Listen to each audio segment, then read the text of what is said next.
Hi, my name is Sadé and my partner is William. We are analyzing the UX and usability principles of the Virgin Mobile website. So one particular category of people who would access the Virgin Mobile website are current customers of Virgin Mobile and potential customers who are checking out what plans Virgin has to offer, and people who are already customers that are receiving mobile phone packages and internet packages. So the goal of the user for accessing this website would be to access information about mobile plans, internet, or if they are already existing customers. So up here you see mobile, home internet, and current promotions and member benefits. Virgin Mobile has now released a new internet plan for its customers. One of the first things that stands out on this main web page without clicking through any of the options is it stay connected with affordable home internet function right here, which also emphasizes the price point for being $50 a month. So Virgin Mobile is known for being a mobile company and is anxious to let customers know and future customers that it's now expanding its services to include internet.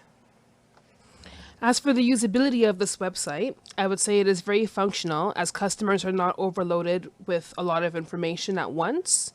There's also a support button up here. Users can choose a specific category for which they need help with. There's a drop-down menu, so whether they're looking for mobile help, prepaid, home internet, billing and usage, or using their account. Users are also given the choice to choose between accessing the site in either English or French, and they can even choose their location, which will help them to even book appointments, which opens up another page for choosing an appointment. So in terms of the user's behavior, perceptions, and motivations while interacting with this website, I would say that this website is meant to attract a younger audience. We already know that Virgin Mobile is popular for its cheaper phone plans. It's seen as a cheaper alternative to some of the more expensive companies like Rogers and Bell. So a big motivation would be for people to save money. As you see, price points are mentioned right here. Online shopping. The vibrant colors of the webpage are very attractive. They stick to three main colors, which is red, white, and black.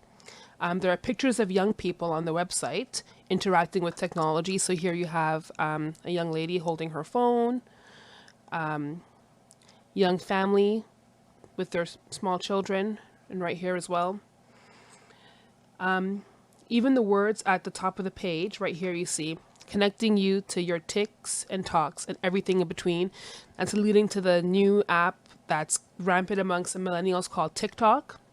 So this site is really speaking volumes for young people.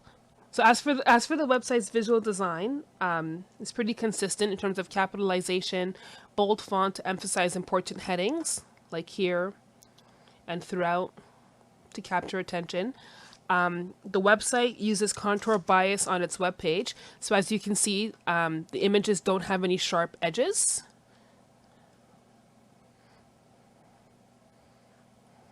This is more aesthetically appealing to the eye when users are visiting the webpage. And it also gives the website a nice flow. The website is displayed using structured choices. So if we click the Shop Now button,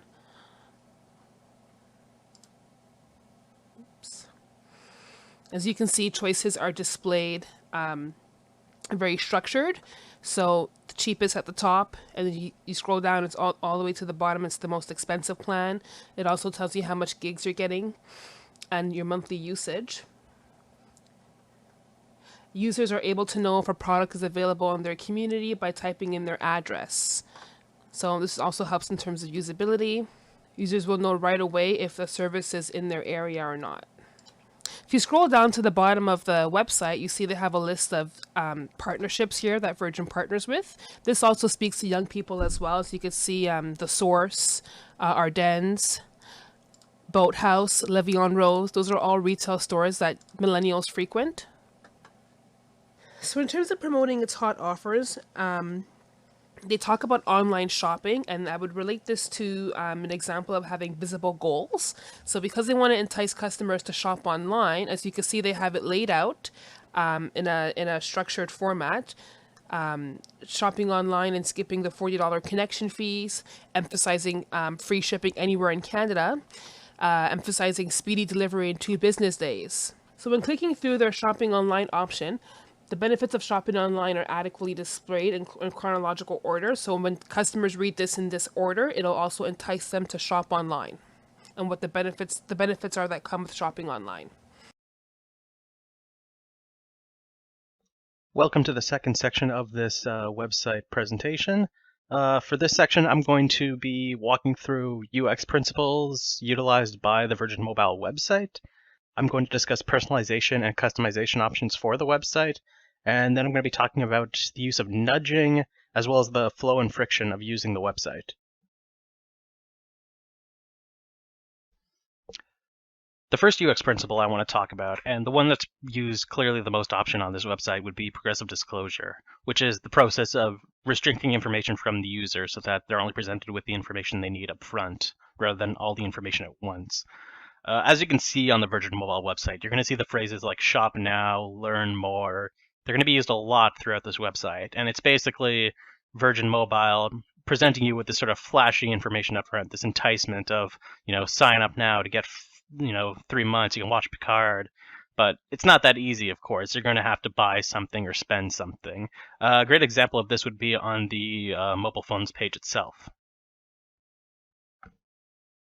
And you can see here again that use of the phrase shop now. And as we actually scroll down towards the phones, notice how each phone is sort of just indicated basically with its name and image and a sort of basic indication of what the price is. And then when you click into more info,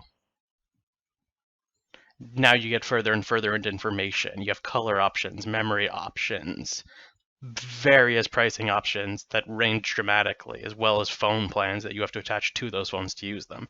It's all Virgin Mobile essentially providing you the sort of flashy information up front to get you interested. No, you cannot help me. As you delve further and further down the rabbit hole, you come up to these conditions and requirements that you have to meet in order to actually receive those benefits. Another UX principle worth discussing when talking about the Virgin Mobile website would be mapping.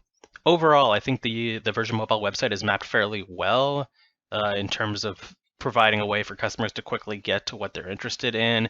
Everything is broken down by this context menu into sort of basic categories. You have your mobile category, which is sub-menued into phones, tablets, SIM cards, that sort of thing.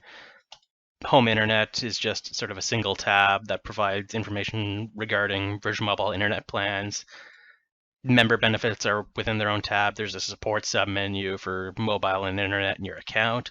Overall, I would say it's fairly well done, certainly no worse than other, competing websites. And one thing that is nice too is that if we go down to the bottom here, there is an actual sitemap itself. So we can, get a better sense and picture of just how the website's broken down. Overall, if you were coming here to, get a phone and a mobile plan, it would be a very simple process of just, going into the phones menu, selecting a phone, selecting a plan, your sort of standard process. The last UX principle I want to briefly just touch on is, aesthetics and how they relate to the user experience. One thing I will say about the Virgin Mobile website is that I don't really like this sort of color scheme that they're utilizing here with the white, the blue, the white, the red, and the black. I think overall, the heavy use of black in this site makes it feel more, constrictive overall. Everything seems very compartmentalized, which I don't think is the best way to go about things. I did take the time to go compare the Virgin Mobile website to competitor websites like Bell, Rogers, and Freedom, and a lot of them use sort of basic two-color, brand color and white schemes with a lot of open white space, which I think is a lot nicer to look at. Regarding personalization and customization of the Virgin Mobile website, there really isn't that much to talk about, honestly. I'm assuming that were I an actual member of Virgin Mobile, that there would be a greater degree of personalization if I was to, say, log in, and it might try to present me with different offers relating to my plan, but I'm not a Virgin Mobile user, so I can't really speak to that.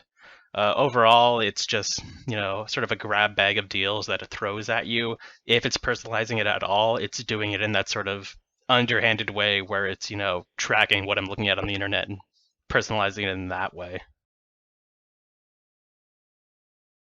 Nudging might be one of the easiest things to talk about relating to the Virgin Mobile website because As a marketing website, the whole website is an engagement in trying to nudge you in one direction or another. I've already talked about sort of, shop now, shop plans, that sort of thing. Everything on this website is trying to nudge you into purchasing something. If we go back into that phones menu, you'll see how apparent that is. So if we scroll down and once again we select a phone, you'll see, again, amongst all the options it's presenting to you, note how it selects one option here as the default one. A $0 upfront plan, but one that's going to require a higher monthly payment. It's presenting you that as the default option, hoping that you'll just select that and go with it, rather than spending the money to have a cheaper plan overall monthly. And if we scroll down into the phone plans itself, note how it's listing everything as limited time offers. It's trying to, engage you in that sense to push you into making a purchase now quickly rather than taking the time to think about it and weigh your options. The last point of discussion in this presentation is the flow and friction regarding the website. Overall, I'd say the website functions fairly smoothly, though I'd argue that the user experience can be a bit overwhelming at times. The site, as I said, is fairly well mapped, but once you start to get into the nitty-gritty of actually using the site for purchases, and you end up delving into those nesting menus, things become a bit messier. The phone page, which I'm on now, is particularly rough in this regard. If we scroll down, you see, once again, this just list of phones, and this list just goes on and on and on. It is sprawling. They do provide some functions of filtering, but again, it's just a lot of information being presented all at once. And let's say I wanted to find some specific info regarding the specs of these phones. You have to click on the phone, and then you have to scroll down past the pricing, past the phone plans. All the while you have this bar at the bottom of the screen taking up a good quarter of the space on the page. And then once you scroll past all that information, down here you can actually see the specs of the phone, the size, the camera. That's all information I would like to know before buying the phone, but in order to get there, you've got to go through two menus and then scroll down just a bucket load of sales options. And let's go back for a moment. And back just to sort of the basic phone filter. This design isn't unusual for a mobile website, but I did compare this to, again, competing websites, and Virgin Mobile is by far the most busiest in this regard. On one screen alone here, they're fitting 8 phones on the page. I compared that to Freedom Mobile, which fits 6 in the same amount of space. And while that might not sound that much better, it made a lot more use of white space, and it was just a lot more appealing to look at. Overall, I'd say this site isn't bad, but it's those little elements once you get into the nested menus that just make the site kind of a pain to use overall. It doesn't make you want to stay on the website for any extended amount of time. It makes you want to go in, get your phone, and then just get out and get to a nicer looking web page.